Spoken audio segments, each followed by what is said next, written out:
ইসলামের ভিত্তি পাঁচটি। পাঁচটি স্তম্ভ: কালিমা শাহাদাত, নামাজ, রোজা, যাকাত এবং হজ। নামাজ, যাকাত, রোজা, হজ।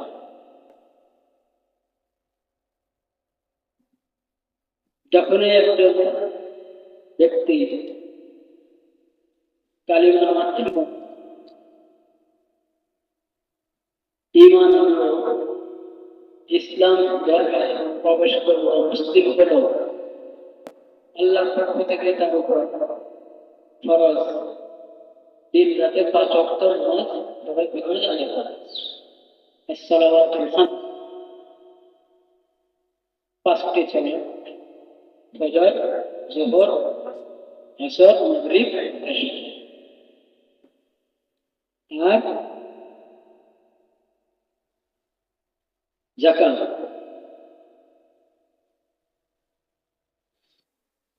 নিত্য প্রয়োজনের অতিরিক্ত যার কাছে সম্পদ আছে এবং সম্পদের উপরে 1 বছর অতিবাহিত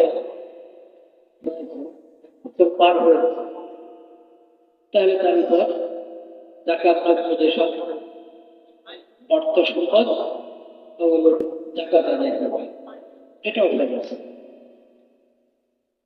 নামাজের মধ্যেই ফরজ। রমজান মাসের রোজা, রমজান তার হলো আল্লাহ তাআলা আমাদেরকে রোজার তৌফিক দান করেছেন, আলহামদুলিল্লাহ। এটা ইসলামের তৃতীয় রকম, তৃতীয় স্তম্ভ। চতুর্থ, কালিমা শাহাদাত, সালাত, যাকাত এবং সওম, সিয়াম। 5 নম্বর হলো হজ, বাইতুল্লাহ শরীফের জিয়ারত এবং সংশ্লিষ্ট অন্যান্য আমল। এই হজ, এটা বহুত বড় ইবাদত, আল্লাহর পক্ষ থেকে বান্দার প্রতি বহুত বড় ফরজ। আল্লাহ রাব্বুল আলামিন কোরআন কারীমে বলেছেন, সূরা আলে ইমরান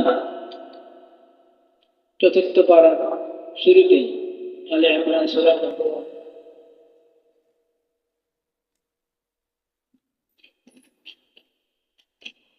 إن أول بيت وضع للناس الذي ببكة مباركا طهورا. إن أول بيت وضع للناس الذي ببكة.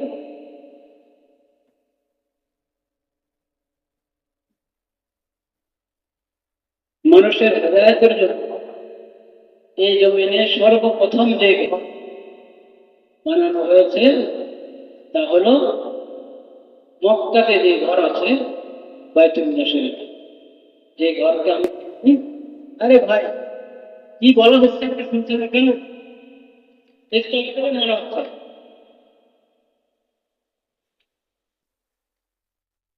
كيف بطالب العلم يدرس في المدرسة ويحفظ هذه الكتاب؟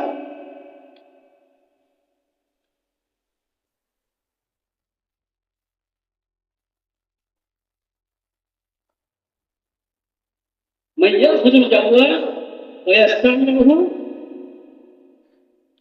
وحتى بهذه الصورة المرتقى الذي يخالف الشريعة، شعار الزمان، شعار المكان، المسجد، شعار البيئة عند الموقف، ثم هو طالب علم، ما يستحق أن يسمى طالب.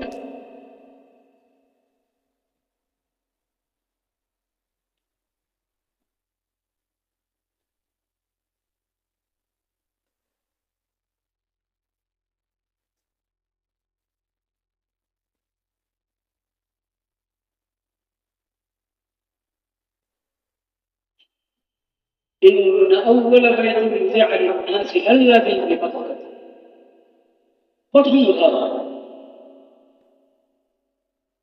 বরকতের কেন্দ্র হেদায়েতের কেন্দ্র সকল সকল হেদায়েতের কেন্দ্র বরকতের কেন্দ্র এই ঘর। আল্লাহ বলছে এই ঘর সর্বপ্রথম মানুষ সর্বপ্রথম যে ঘর বানানো হয়েছে সেটা মক্কার এই ঘর বাইতুল্লাহ।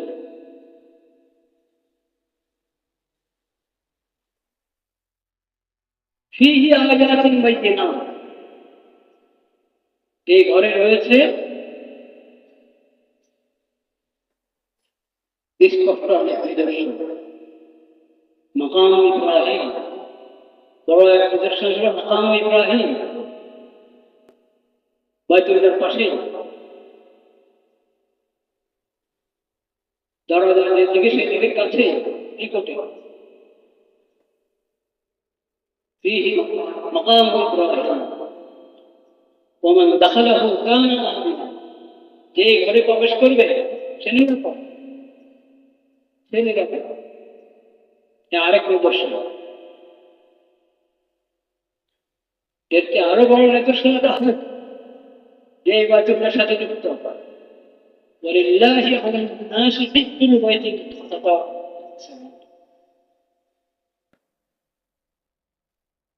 আল্লাহর হক মানুষের উপর, আল্লাহর হক এই বাইতুল্লাহ জিয়ারত করবে, বাইতুল্লাহ হজ করা এটা মানুষের উপর আল্লাহর মান ইসতাতা, যার সামর্থ্য আছে পৌঁছায় তার উপরে হজ ফরজ, বাইতুল্লাহ জিয়ারত করা এটা নির্ধারিত আল্লাহর পক্ষ থেকে নির্ধারিত ফরজ এবং আল্লাহর হক এটা বলে। ومن كفر فإن الله غني,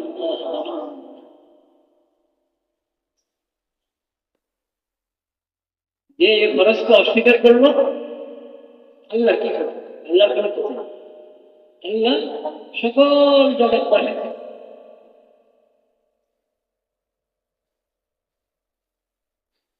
ইমান।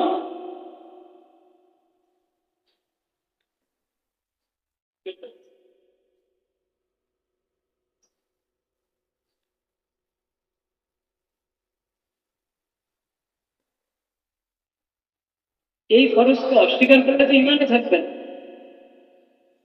আর যদি ফরজটা মানে আমল করছে, আমল করছে না, কোনো ওজন নাই, কোনো ওজন নাই, ক্ষমতাই দেরি করছে, ফরজটা আগে সামর্থ্য আছে বাইতুল্লাহ বসাও, কিন্তু কোনো ওজন নাই,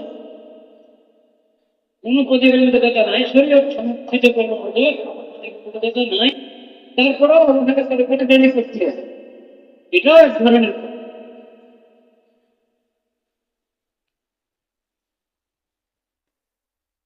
এই আয়াতে ওটার দিকে অঙ্কিত আছে, আকিদাগত ধরেছে হজকে ফরজ মনে করে মানুষের উপর সামর্থ্য আছে যত ফরজ, এই মশালা এই বিধান সে মানে, কিন্তু আমলের ক্ষেত্রে অবহেলা করছে, ওদের ছাড়া বিলুপ্ত করে চলছে, এটাও এক প্রকারের আমলের কবিরা গুনাহ। এটা কি কবিরা গুনাহ? হজ কোন ওজোর ছাড়া বিলম্ব করা হজ আদায় করতে কবিরা গুনাহ। এই আয়াত থেকে সাহাবায়ে কেরাম মিলে বুঝেছেন, ওমর রাদিয়াল্লাহু আনহু বলেছেন যার কোনো ওজন নাই তাও বিলম্ব করছে, হজ করার সামর্থ্য আছে কিন্তু বিনা কারণে দেরি করছে, এ কি ইহুদি হয়ে মারা যায় না খ্রিস্টান হয়ে মারা যায়?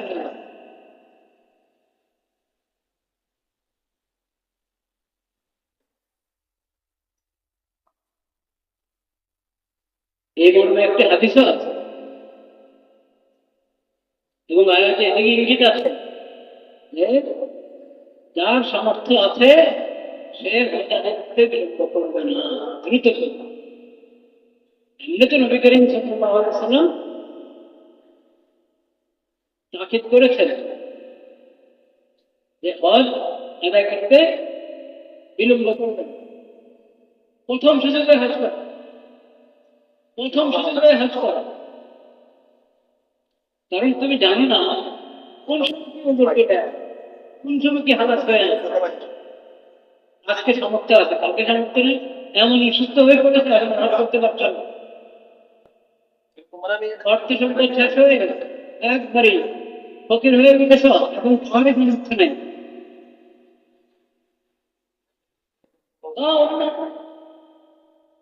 প্রতিবন্ধকতা দেখা দিয়েছে।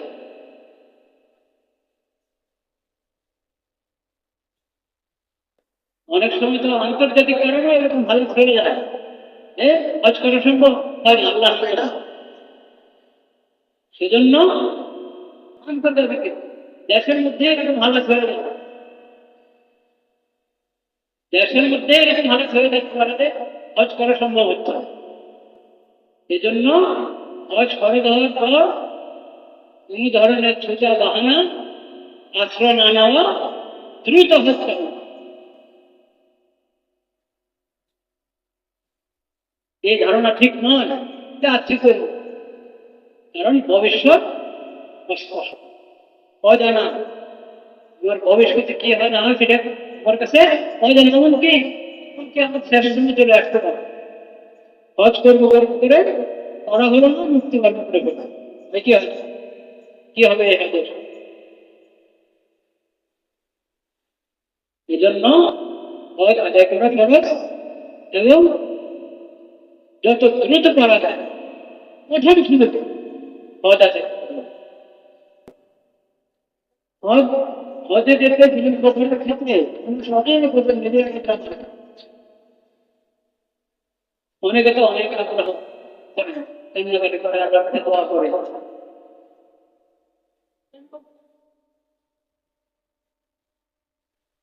কোন ব্যক্তি থাকে, প্রতিষ্ঠান থাকে, তারা মানুষকে হজ করায়, সেখানে দরকার দেয় নিজের সময়। কিন্তু যাকে আল্লাহ সমস্ত দিয়ে রেখেছে, বুঝতে পারে চিন্তাকে মসজিদে হারাম নামাজ পড়ার তার তৌফিক আছে, বাইতুল্লাহ তওয়াফ করার তৌফিক আছে, বিনা আরাফাত মুজদালিফার মতো ইসলামের প্রতীকগুলো, নিদর্শনগুলো জিয়ারত করার সামর্থ্য আছে, কিন্তু যাচ্ছে না। এক হলো এগুলো অবহেলা, আর এক হলো আরেকজনের সামর্থ্য নাই, সে স্টেজে পড়ে কাঙ্ক্ষা লাগতেছে, আল্লাহ আপনার ঘর দেখে একটাকে দুনিয়া দেখে পরীক্ষা, সবার জন্য পরীক্ষা। একে আল্লাহ তৌফিক দিয়েছেন, এর জন্য পরীক্ষা যে আল্লাহর টাকা জন্য দিচ্ছি কিনা। আরেকজনের মধ্যে আগ্রহ আছে, যাওয়ার তৌফিক নাই, তার জন্য পরীক্ষা, সে সবার করতে গেলে কান্নাকাটি করে এটা বেসরকারি, এটা খুব ভালো। আল্লাহর কাছে কাঁদছে, আল্লাহ আপনি ব্যবস্থা করেন।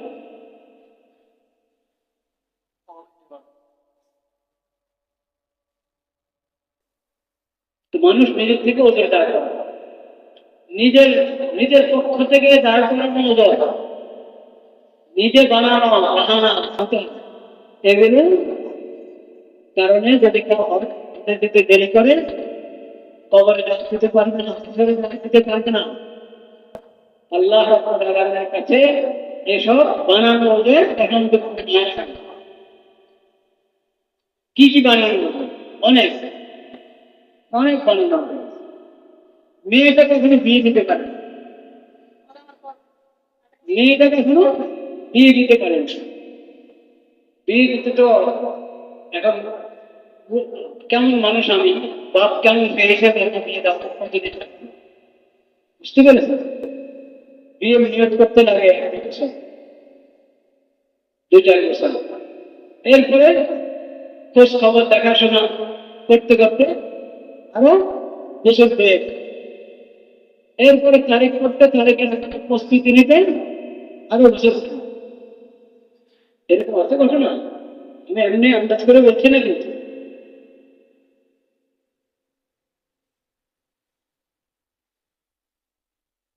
হাটহাজারের হজরত মৌলানা হাটহাজারের মাদ্রাসার মুমতাজুল করিম সাহেব ওস্তাদ ছিলেন, ইন্তেকাল করে গেছেন, আল্লাহ জান্নাত নসিব করুন।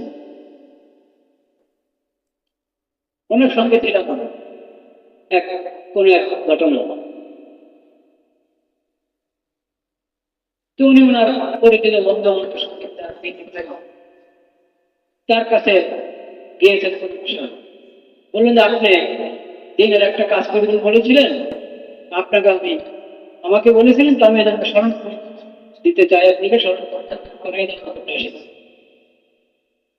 তিনি বললেন হ্যাঁ আমার মনে আছে কথাটা, তো আমার মেয়ে বিয়ে ঠিক হয়েছে 6 মাস পরে, তারিখ ঠিক হয়েছে 6 মাস পরে তারিখে কথা বললেন, বিয়েটা হয়ে যাবে দেখুন তারিখ হয়েছে সেটা 6 মাস আগে তারিখ হয়েছে, তারিখ তো হয়তো আগে করেছেন, তো হয়তো বলছেন যখন তখন থেকে এই 6 মাস থেকে ব্যস্ত। চিন্তা করো আল্লাহ তাআলা বিয়েকে বানিয়েছেন একবারই সহজ। বিয়ের মধ্যে শরীয়ত কঠিন কোনো ফরমালিটি রাখে না, অবশ্যই এটা তো হবে যে দুজনের সাথে একটা ভবিষ্যৎ একটা জিন্দগি শুরু হচ্ছে, নতুন জীবন শুরু হচ্ছে, দুজনের মিল মহব্বতের সাথে তারা কাটাতে পারবে,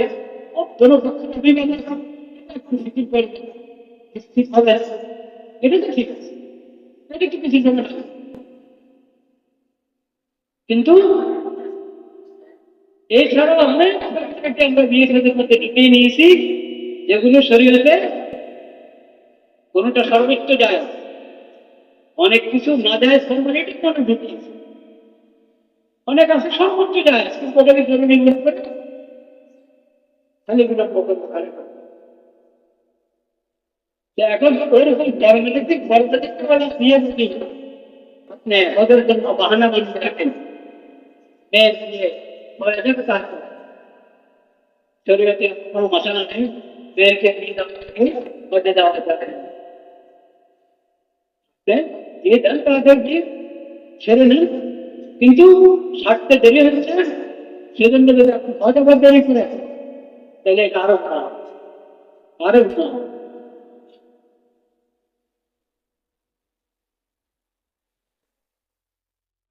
আপনি ওসিয়ত করে যান, ছেলেকে দায়িত্ব দেন, ভাইকে দায়িত্ব দেন, মেয়ের মামাকে দায়িত্ব দেন,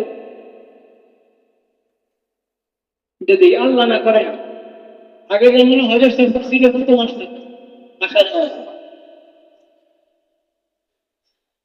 কত মাস, তখন মানুষ চিন্তা করতে এর ভিতরে যদি মরে যায় তো আমি কোথায় অবস্থায় সন্ধ্যায় আছি, হয়তো সকালে আসি হয়তো কেন, তো ওইটাকে তো আপনি কিছু মনে করছেন না।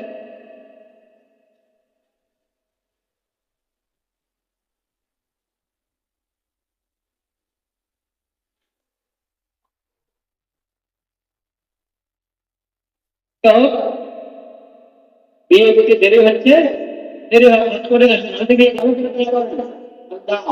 আমার ছেলের জন্য মেয়ের জন্য দেখছিলে আমার মতো আগে দেখেন এরকম নিজের ছেলে বা মেয়ের বিয়ে নিতে চান, তাদের এই দায়িত্বটা ওখানে বিয়ে দেওয়া আল্লাহ সহজ করে দেবে, এটা এক বাহানা। আরো আরেক জীবিকার দেখান, আরো জীবিকার দেখান একটু দয়া খাওয়া এত তাড়াতাড়ি হুজ করলে তোমরা করতে পারো, এত তাড়াতাড়ি হুজ করলে ধরে দেখতে পারবে না, হয় ধরে দেখতে হবে, এটা আরো পরে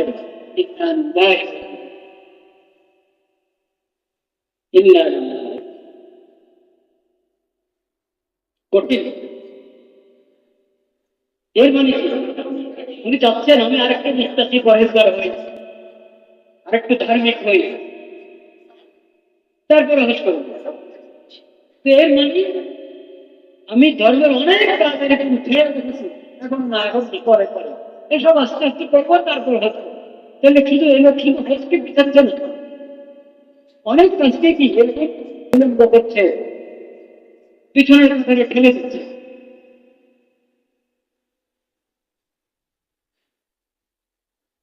এটা আরেক আরেক অন্যায়। নেক কাজ দেরি করতে নেই। সারিউ ইলা মাগফিরাত রাব্বিকুম, সারিউ ইলা মাগফিরাত, মাগফিরাতের রাস্তার দিকে, জান্নাতের রাস্তার দিকে দ্রুত অগ্রসর, দ্রুত অগ্রসর, বিলম্ব নয়। নেক কাজে দেরি,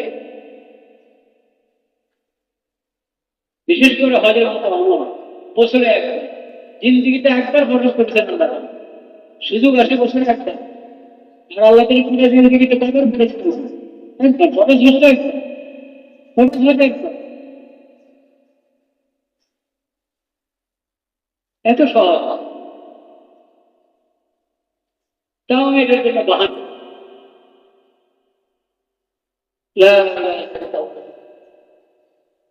ন্যাক কাজে তিনি করতে নিতে পারবেন। এই চিন্তা করা আরো কথা করবো এখন করলে, এখন দাঁড়িয়ে দাঁড়িয়ে দাঁড়িয়ে যদি আপনার কাছে গুরুত্বপূর্ণ হয়, এখন ধরুন দাঁড়িয়ে করতেন, এখন ধরুন দাঁড়িয়ে খাটা করতেন না, হুন্ডা করবেন না, খাটাও করবেন না। এক মুষ্টির কম যদি খাটো করেন, দাঁড়িয়ে দাঁড়িয়ে খাটো করে না, হুন্ডি দাঁড়িয়ে যেখানে গুরুত্বপূর্ণ, দাঁড়িয়ে ছাড়া না তুমি মাওলার ঘরের তৈরি করে কি করতে, দাঁড়িয়ে ছাড়া আমি নবী করিম সাল্লাল্লাহু আলাইহি ওয়াসাল্লাম নবীদের কথা করে কি করো না, দাঁড়িয়ে রাখবো, তারপরে দাঁড়িয়ে আছে গুরুত্বপূর্ণ ভাই, এখন থেকে দাঁড়িয়ে দেয় না তো, হিম্মত করবো, একটু সাহসের দরকার, একটু সাহসের দরকার। আমি মুসল্লি, সকল নবী মুসল্লি ছিলেন, দাঁড়িয়ে বলা মুসল্লি, সকল সাহাবী মুসল্লি ছিলেন, দাঁড়িয়ে বলা। একটু সাহস, কখনো পুরুষ চায় স্ত্রী বাজায়, কখনো স্ত্রী উন্মুক্ত করে পুরুষের মন করে, এটা হলো একটু সাহসের কথা, একটু হিম্মতের মধ্যে।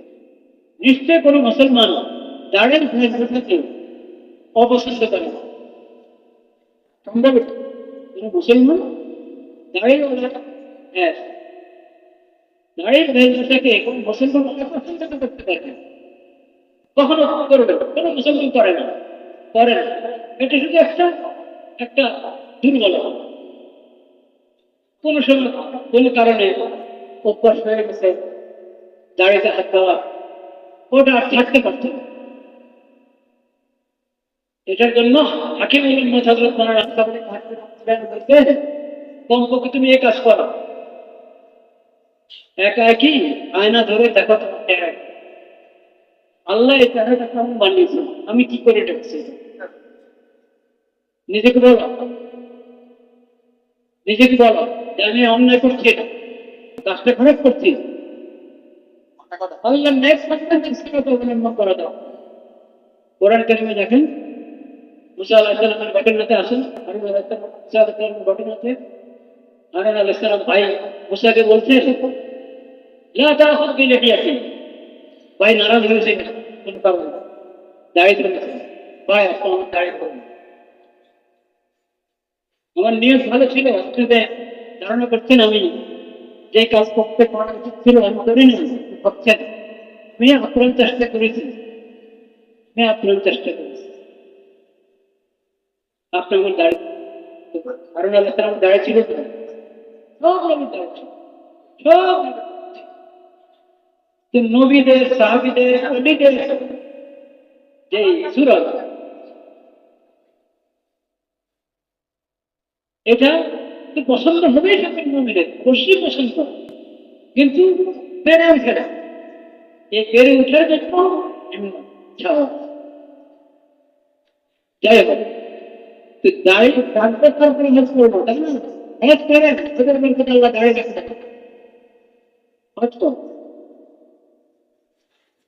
হজের আগে নিয়ে হজের আগে গাড়ি নিয়ে করে ফেলেন, আর ধরবো না, আর প্রভু লাগাবো।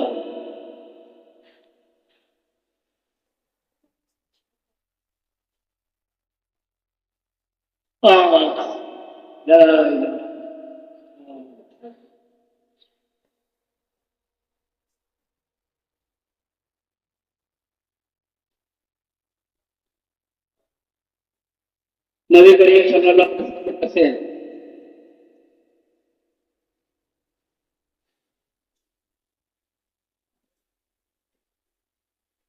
অমুসলিম শাসকের দূত এসেছিল,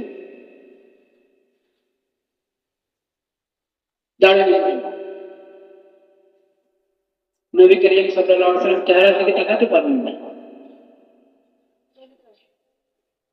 বলেছিলেন এমন কেন? সে বলল, আমাদের গরু, আমাদের বড় ব্যক্তি আমাদেরকে এই নির্দেশ দিয়েছে। সে রব শব্দ ব্যবহার করেছে, আমাদের রব আমাদেরকে এরকম বলেছে। দাঁড়িয়ে নবী করিম সাল্লাল্লাহু আলাইহি ওয়াসাল্লাম বলেছেন, ওয়ালাকিন আমারানি রাব্বি, ওয়ালাকিন আমারানি রাব্বি আন উফিয়াল্লাহ। কিন্তু আমার রব রব্বুল আলামিন আমাকে নির্দেশ দিয়েছেন দাঁড়িয়ে লম্বা করতে, দাঁড়িয়ে মোস্ট ফাটে বাইরে আমার দাঁড়িয়ে রাখতে পারছি না, রাখা হচ্ছে না, এই জন্য হজ কখন বরং হজ সামর্থ্য হয়েছে, তৌফিক হয়েছে, সেখানে ভালো হয়েছে, চেষ্টা করেন, মনে ভাবে করেন ওই এত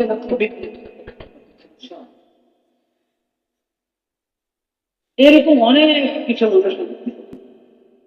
আচ্ছা এই ঝামেলাটা, আচ্ছা এই ঝামেলাটা ব্যবসা হালাল, ব্যবসায়ীদের ব্যবসার ওজন থেকে ব্যবসাটা একটু একটু প্রতিষ্ঠিত হওয়া, একটু গুছিয়ে আনি, প্রতিষ্ঠানটা একটু কি গুছিয়ে আনি। এই গুছিয়ে আনা এটা একদিন পর একদিন বাড়তে গুছিয়ে আনার কাজ শেষ হয় না। দুনিয়াতে ঝামেলা চলতেই থাকে, ঝামেলা শেষ করবে এই নিয়ে যে করবে ওর নেক্সট কাজ তৌফিক থাকবে না। এই হলো যত ঝামেলা আছে ভিতরে কর বস হজ ফরজ হয়েছে অনেক দেরি না, হজ ফরজ হয়েছে আর কি না দেরি, তাহলে তৌফিক হয়েছে। এবং দেখা ঝামেলা শেষ করার জন্য যে বিলম্ব করে, ঝামেলা সহজে শেষ হয়, ঝামেলা শেষ হয় হজ করবে, ঝামেলা শেষ হবে। এটা পরীক্ষিত, জিজ্ঞেস করেন হাজির সাহেবদেরকে জিজ্ঞেস করেন। এখন এই বছরের তো এখন মনে হচ্ছে কিছু সুযোগ থাকতে পারে, নিয়োগ করলে আপনি হয়তো ঠিক আমি জানি না, কিন্তু এই বছর যদি নাও পারি আগামী বছরের জন্য এখন থেকে এখন থেকে আগামী বছর থেকে আমি এখন থেকে যদি ফিকির করি, ইনশাআল্লাহ আগামী হজের মধ্যে যাদের বড় হজ আদা হবে না, আগামী হজ তুলে দিতে পারবো ইনশাআল্লাহ। একটা কথা বলি, আল্লাহ আমাকে আমাদের সবাইকে ফায়দা পৌঁছা, ছোট্ট খেয়াল করে শোনার চেষ্টা করছি। বয়স খরচ হওয়ার পরে যদি বিলম্ব করা হয় তার অর্থ কি দাঁড়ায়? এটার অর্থ কিন্তু সুন্দর না, এটার অর্থটা সুন্দর না। হজ খরচ হওয়ার অর্থ হলো আল্লাহ আমাকে আল্লাহর ঘর জিয়ারত করে তৌফিক দিয়েছে এবং আল্লাহর ঘর জিয়ারত করে দাওয়াত দিয়েছে। তোমার যদি বাইতুল্লাহ শরীফ পৌঁছার সামর্থ্য থাকে, হজ করার সামর্থ্য আছে, শক্তি আছে, সামর্থ্য আছে, এর অর্থ হলো আল্লাহ আমাকে হজ করার তৌফিক দিয়েছেন এবং আল্লাহ আমাকে আল্লাহর ঘর দেখে আসার জন্য দাওয়াত দিয়েছেন। আল্লাহ বলছেন বান্দা তুমি আমার ঘরটা দেখে নাও, আল্লাহ বলছেন।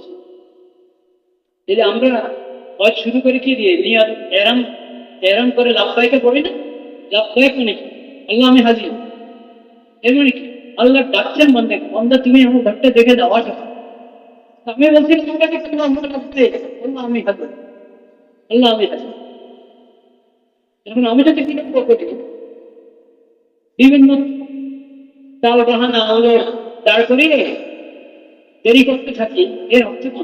আল্লাহ বলছেন বন্ধা একটু ঘরটা দেখে দেওয়া হয়, আমি বলছি আল্লাহ ছেড়ে আমার সময় নেই। এটা হয় কিনা? এরকম ভাবটা এরকম দেখা যায় না? ভাবটা এরকম দেখা যায়।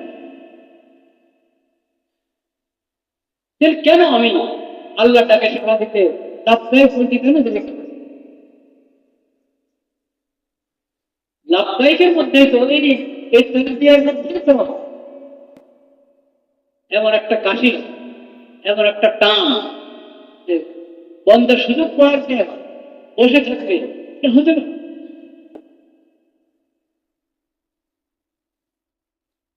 আল্লাহ তাআলা আমাদেরকে প্রথম সুযোগে, যাদের ফরজ আদায় হয়নি প্রথম সুযোগে ফরজ হিসেবে করে দিচ্ছে। যাদের সামর্থ্য নেয়, শক্তি নেয়, আল্লাহ তাআলা তাদেরকে তৌফিক দান করেন।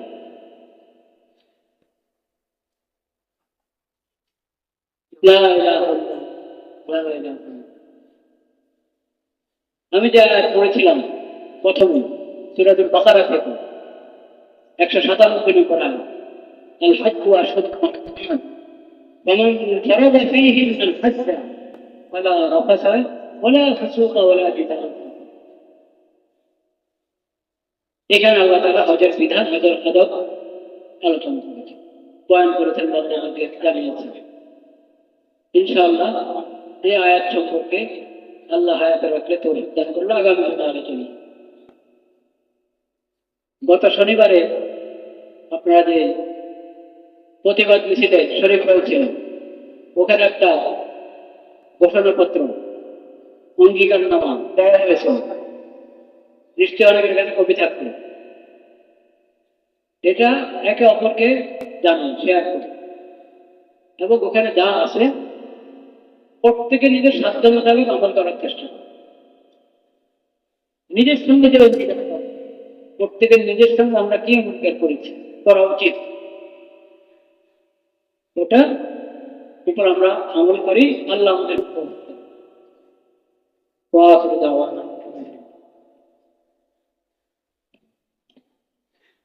সুন্নতে মুআক্কাদা, কাবিয়াতুল মাজাহির